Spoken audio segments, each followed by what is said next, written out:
Welcome to our channel. Today we how to deploy a graphic project with Canva detailed guide step by step clearly.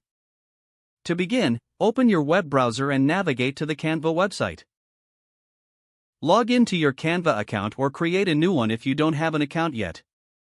Once logged in, click on the Create a Design button on the top right corner of the homepage. Choose the type of graphic project you want to create from the drop-down menu. You can select options like social media posts, presentations, posters, or custom dimensions. After choosing a type, you'll be directed to the design interface.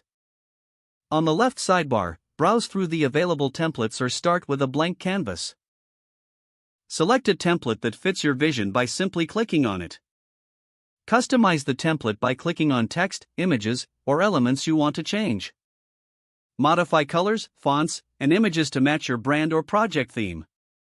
To add new elements, use the left sidebar to search for photos, icons, or graphics.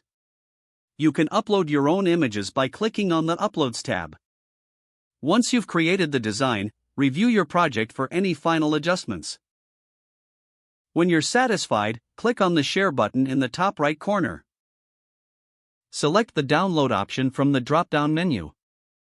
Choose your preferred file format such as PNG, JPG, or PDF. Make sure to adjust the quality settings if necessary. Click the Download button to save the graphic to your device.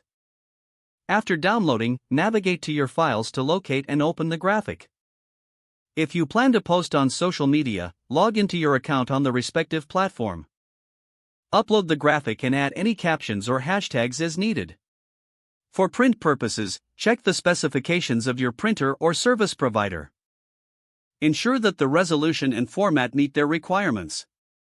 Once all checks are complete, finalize your post or print order. Congratulations, you have successfully deployed your graphic project with Canva. If the page does not load, refresh the browser or try again in a private or incognito window.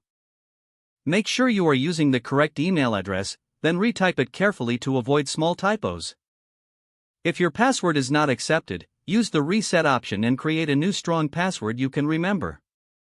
Don't forget to like this video and subscribe to our channel for more step-by-step tech guides.